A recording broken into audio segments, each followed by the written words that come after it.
ನೋಡ್ತೀಯ ಅಕ್ಕ, ಗಂಡ ಹೆಂಡತಿ ಇಬ್ರು ಒಂದಾಗ್ಬಿಟ್ರು ಅಂತ ಕೊರಗ್ತಾ ಇದೆಯಲ್ಲ, ಹೀಗ್ ನೋಡ್ತೀಯ? ಇನ್ಮೇಲೆ ಅಶ್ವಿನ್ ವಿಚಾರಕ್ಕೆ ಅರ್ಜುನ್ ಸೇವಂತಿ ಇಬ್ರು ಕಿತ್ತಾಡ್ಸಾಯ್ತಾರೆ. ಗಂಡ ಹೆಂಡತಿ ಮಧ್ಯ ಬಿರುಗ್ ಮುಡುತ್ತೆ. ನಾನು ಆ ಬಿರುಗ್ ಬಿಟ್ಟಿರೋ ಸಂಬಂಧನೇ ಪೂರ್ತಿಯಾಗಿ ಒಡ್ದಾಕ್ತೀನಿ. ಅಷ್ಟೇ ಅಲ್ಲ, ಇಷ್ಟು ದಿನ ಯಾವ ಮನೆ ಅರ್ಜುನ್ ಮತ್ತೆ ಸೇವಂತಿ ಅಂದ್ರೆ ಪ್ರಾಣ ಬಿಡ್ತಿತ್ತೋ ಅದೇ ಮನೆ ಜನಗಳೇ ಅವರಿಬ್ರು ದ್ವೇಷ ಮಾಡಕ್ ಶುರು ಮಾಡುತ್ತೆ. ಒಂದ್ ವೇಳೆ ಅರ್ಜುನ್ ಏನಾದ್ರೂ ಗೆದ್ಬಿಟ್ರೆ ಬೇಕು ಅಂತಾನೆ ಸೋತ್ಲು ಅಂತ ಕರ್ಣ ಸೇವಂತಿ ಮೇಲೆ ದ್ವೇಷ ಮಾಡ್ತಾನೆ. ಅದೇ ಒಂದ್ ವೇಳೆ ಸೇವಂತಿ ಏನಾದ್ರೂ ಗೆದ್ಲು ಅಂದ್ರೆ ಅಶ್ವಿನ್ ಜೈಲ್ಗೆ ಹೋಗ್ತಾನೆ. ಮನೆ ಮಗನ್ನ ಜೈಲು ಕಳಿಸ್ಬಿಟ್ಲಲ್ಲ ಅಂತ ಮಿಕ್ತವ್ರೆಲ್ರೂ ಅವಳನ್ನ ದ್ವೇಷ ಮಾಡ್ತಾರೆ. ಒಟ್ನಲ್ಲಿ ಇಬ್ರಲ್ಲಿ ಒಬ್ರು ಸೋತ್ರು ಈ ಮನೆಯವ್ರ ಕೋಪಕ್ಕೆ ಗುರಿಯಾಗ್ತಾರೆ.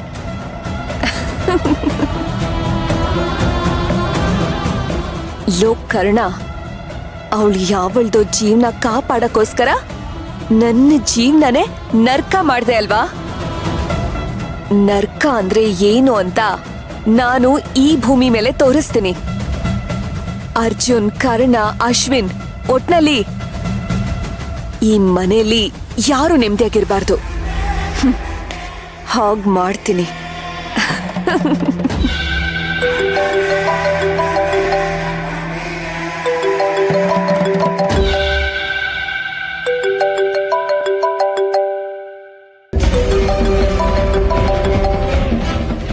ಯಾರಿದು? ಹಲೋ. ಹಲೋ ಮೇಡಮ್, ಹೇಗಿದ್ದೀರಾ? ಯಾರು? ನಿಮ್ ವೆಲ್ ವಿಶರ್. ಯಾರಿ ಅದು? ಗೆಸ್ ಮಾಡಿ ನೋಡೋಣ. ಯಾರೋ ಕೆಲ್ಸ ಇಲ್ದೇ ಇರೋರು.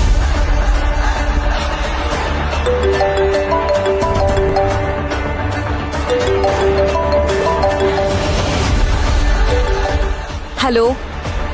ಹಲೋ, ನನ್ನ ಫೋನೇ ಕಟ್ ಮಾಡಿದ್ರಾ? ನಿಮ್ ಲೈಫೇ ಕಟ್ ಆಗ್ಬಿಡುತ್ತೆ, ಹುಷಾರ್. ವಾಟ್? ಎಸ್, ಈಗ ನೀನು ನನ್ನ ಕಂಟ್ರೋಲಲ್ಲಿ ಇದೆಯಾ? ಏಯ್, ಯಾರೋ ನೀನು? ಏನೋ ಮಾತಾಡ್ತಾ ಇದ್ಯಾ? ಏನ್ ಬೇಕು ನಿನಗೆ? ವಾವ್, ಸೂಪರ್, ನೇರವಾಗಿ ಪಾಯಿಂಟ್ಗೆ ಬಂದ್ಬಿಟ್ಟೆ. ಈಗ ನಂಗೆ ಅರ್ಜೆಂಟಾಗಿ 10 ಲಕ್ಷ ಬೇಕಿತ್ತು. ವಾಟ್? ಏಯ್, ಯಾರೋ ನೀನು? ನಿನಗೇನಾದ್ರೂ ತಲೆಗಿಲೆ ಕೆಟ್ಟಿದ್ಯಾ? ಸದ್ಯಕ್ಕೆ ಕೆಟ್ಟಿಲ್ಲ. ಈಗ ನೀನು 10 ಲಕ್ಷ ಕೊಟ್ಟಿಲ್ಲ ಅಂದ್ರೆ ಖಂಡಿತ ಕೆಡುತ್ತೆ. ನಂದಲ್ಲ, ನಿಂದು. ಏ ಇಡಿಯಟ್, ಯಾರೋ ನೀನು? ನಿನಗೆ ಯಾಕೋ ನಾನು 10 ಲಕ್ಷ ಕೊಡ್ಬೇಕು? ಯಾಕಂದ್ರೆ ಪ್ರಿಯಾ ಸಾವಲ್ಲಿ ನಿನ್ ಕೈವಾಡ ಇದೆ ಅಂತ ನನಗೆ ಗೊತ್ತು.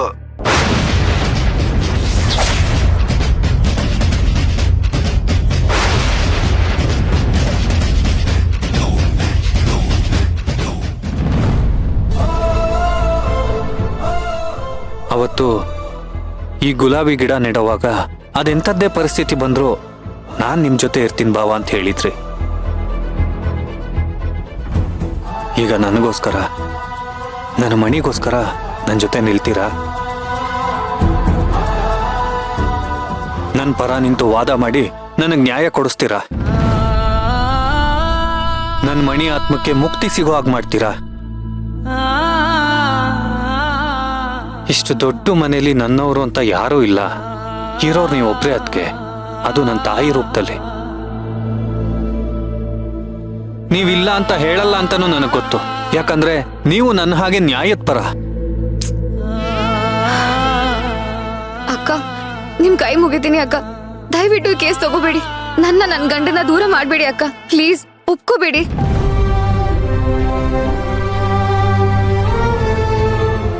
ಏನ್ ಡಿಸೈಡ್ ಮಾಡಿದೆ ಸೇವಂತಿ? ಏನ್ ಡಿಸೈಡ್ ಮಾಡ್ಬೇಕು ಅಂತಾನೆ ಗೊತ್ತಾಗ್ತಾ ಇಲ್ಲ ಸರ್. ನನಗಂತೂ ತಲೆ ಕೆಟ್ಟು ಹೋಗಿದೆ. ಆದ್ರೆ ನೀನು ಈ ರೀತಿ ಹೇಳಕ್ಕಾಗಲ್ಲ. ಏನಾದ್ರೂ ಒಂದು ಡಿಸೈಡ್ ಮಾಡ್ಲೇಬೇಕು. ಹೇಳು, ನನ್ನ ವಿರುದ್ಧ ಕೇಸ್ ತಗೋತೀಯಾ? ಖಂಡಿತವಾಗ್ಲೂ ನನಗೆ ನಿಮ್ ವಿರುದ್ಧ ವಾದ ಮಾಡೋದಕ್ಕೆ ಇಷ್ಟ ಇಲ್ಲ ಸರ್. ಆದ್ರೆ ಭಾವನಿಗೆ ಆಗಲ್ಲ ಅಂತ ಕೂಡ ನನ್ನ ಕೈಲಿ ಹೇಳೋಕ್ಕಾಗ್ತಾ ಇಲ್ಲ. ಯಾಕೆ? ಅಲ್ಲ ಸರ್, ಅವ್ರು ನನ್ನ ಹತ್ರ ಕೇಸ್ ಹಾಕ್ಸಿ ಯಾರ್ದಾದ್ರೂ ಆಸ್ತಿ ಹೊಡೆಯೋಕ್ ನೋಡ್ತಾ ಇದ್ದಾರಾ? ಅಥವಾ ಕೇಸ್ ಹಾಕ್ಸಿ ಯಾರಿಗೋ ಕೆಟ್ಟದ್ ಮಾಡ್ಬೇಕು ಅಂತ ನೋಡ್ತಾ ಇದ್ದಾರಾ? ಅಥವಾ ನನ್ನ ಕೈಲಿ ಕೇಸ್ ಹಾಕ್ಸಿ ಬೇರೆ ಯಾರಿಗೋ ಕೆಟ್ಟದ್ ಮಾಡ್ಬೇಕು ಅಂತ ನೋಡ್ತಾ ಇದ್ದಾರಾ? ಇಲ್ವಲ್ಲ. ಅವರಷ್ಟು ಪ್ರೀತಿ ಮಾಡೋ ಹೆಂಡತಿ ಹೇಗ್ ಸತ್ಲು ಅಂತ ಅವ್ರಿಗೆ ಗೊತ್ತಿಲ್ಲ. ಅವಳ ಸಾವಿಗೆ ನ್ಯಾಯ ಒದಗಿಸ್ಕೊಡ್ಬೇಕು ಅಂತ ಅವ್ರು ಯೋಚನೆ ಮಾಡ್ತಿರೋದ್ರಲ್ಲಿ ಏನ್ ತಪ್ಪಿದೆ? ಹಾಗಿದ್ಮೇಲೆ ಈ ಕೇಸ್ ತಗೋತೀನಿ ಅಂತ ಒಪ್ಕೋಬೇಕಿತ್ತು.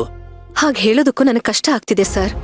ಒಂದ್ ವೇಳೆ ಅಶ್ವಿನ್ ಏನಾದ್ರೂ ನಿಜವಾಗ್ಲೂ ತಪ್ಪು ಮಾಡಿದ್ರೆ ಅನ್ಯಾಯವಾಗಿ ಈ ಮನೆ ಮಗ ನನ್ ಕೈಯಿಂದನೇ ಜೈಲ್ ಸೇರ್ಬೇಕಾಗ್ ಬರುತ್ತಲ್ಲ ಸರ್. ನಾನು ಅವನನ್ನ ಹೇಗ್ ಜೈಲಿಗೆ ಕಳಿಸ್ಲಿ? ಭಾವ ನನಗೋಸ್ಕರ ಮಾಡಿರೋ ತ್ಯಾಗ ಒಂದಾ ಎರಡ? ಎಲ್ಲಿ ನೀವು ಆ ಮೀರನ್ನ ಮದ್ವೆ ಆಗ್ಬಿಡ್ತಿರೋ ಅಂತ ಅವ್ರ ಹೆಂಡತಿ ಸತ್ತಿದ್ರು, ನನ್ನ ಬಗ್ಗೆ ಯೋಚನೆ ಮಾಡಿದ್ರು, ಮೀರನ್ಗೆ ತಾಳಿ ಕಟ್ಟಿದ್ರು, ನಮ್ ಕೃಷ್ಣನ ಹುಡ್ಕೋದಕ್ಕೆ ಎಷ್ಟೆಲ್ಲ ಪ್ರಯತ್ನ ಪಟ್ಟಿದ್ದಾರೆ. ಇನ್ನು ನಾನು ನಿಮ್ಮಿಂದ ಡಿವೋರ್ಸ್ ಬೇಕು ಅಂತ ಕೇಸ್ ಹಾಕ್ದಾಗ ನಾವಿಬ್ರು ಯಾವುದೇ ಕಾರಣಕ್ಕೂ ದೂರ ಆಗ್ಬಾರ್ದು ಅಂತ ಅವ್ರು ಎಷ್ಟು ಒದ್ದಾಡಿದ್ದಾರೆ ಸರ್. ನನ್ನನ್ನ ತಾಯಿ ಸ್ಥಾನದಲ್ಲಿಟ್ಟು ನೋಡ್ತಾ ಇದ್ದಾರೆ ಅವರು. ಅವ್ರಿಗೆ ಆಗಲ್ಲ ಅಂತ ನಾನು ಯಾವ ಬಾಯಿಂದ ಹೇಳಿ? ಧರ್ಮ ಸಂಕಟದಲ್ಲಿ ಸಿಕ್ಕಾಕೊಂಡ್ಬಿಟ್ಟಿದ್ದೀನಿ ನಾನು. ಅಶ್ವಿನ್ ಅಣ್ಣನಾಗಿ ಹೇಳೋದಾದ್ರೆ ಈ ಕೇಸ್ ತಗೋಬೇಡ ಅಂತ ಹೇಳ್ತೀನಿ. ನೀನು ಗಂಡನಾಗಿ ಹೇಳೋದಾದ್ರೆ ಕೇಸ್ ತಗೋ ಅಂತ ಹೇಳ್ತೀನಿ. ಅಷ್ಟೇ ಅಲ್ಲ, ಮನುಷ್ಯತ್ವ ಇರೋ ಒಬ್ಬ ವ್ಯಕ್ತಿಯಾಗಿ ಹೇಳೋದಾದ್ರೂ ಖಂಡಿತ ನೀನು ಈ ಕೇಸ್ ತಗೊಳ್ಳೇಬೇಕು. ಅರ್ಜುನ್ ಸರ್. ಹೌದು ಸೇವಂತಿ, ಯಾವುದೇ ಕಾರಣಕ್ಕೂ ಕರ್ಣನ್ಗೆ ಇಲ್ಲ ಅಂತ ಹೇಳ್ಬೇಡ. ನೀನು ಈ ಕೇಸ್ನ ಒಪ್ಕೋ, ನನ್ನ ವಿರುದ್ಧ ವಾದ ಮಾಡು.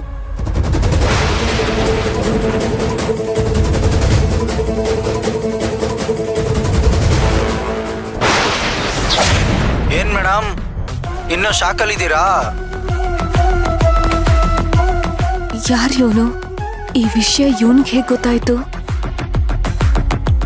ಶಾಕಿಂದ ಆಚೆ ಬನ್ನಿ ಮೇಡಮ್. ವ್ಯಾಪಾರ ಮಾತಾಡ್ಬೇಕು. ಹೇಳಿ, ದುಡ್ಡನ್ನ ಎಲ್ಲಿಗೆ ತಂದು ಕೊಡ್ತೀರಾ? ಯಾರ್ ನೀನು?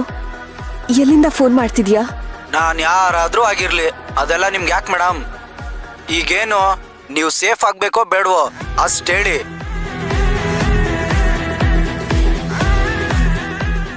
$10 ಲಕ್ಷ ಕೊಡ್ತೀರಾ ಇಲ್ವಾ ಅಷ್ಟು ಹೇಳಿ. ಕೊಡ್ಲಿಲ್ಲ ಅಂದ್ರೆ ಗೊತ್ತಲ್ಲ, ಅಶ್ವಿನ್ ಜಾಗದಲ್ಲಿ ನೀವು ಕಂಬಿ ಎಣಿಸ್ಬೇಕಾಗುತ್ತೆ. ಹೇಯ್, ಯಾರು ನೀನು? ನನ್ನನ್ನೇ ಹೆದರ್ಸ್ತಿದ್ಯಾ? ನೀನ್ ಹೇಳಿದ ತಕ್ಷಣ ಕೋರ್ಟ್ ನಂಬಿಡುತ್ತಾ? ಮೇಡಮ್, ನೀವೆಂತ ಖತರ್ನಾಕ್ ಅಂತ ಗೊತ್ತಿದ್ದು ಸಾಕ್ಷಿ ಇಟ್ಕೊಳ್ದೆ ಮಾತಾಡ್ತೀನ ಮೇಡಮ್?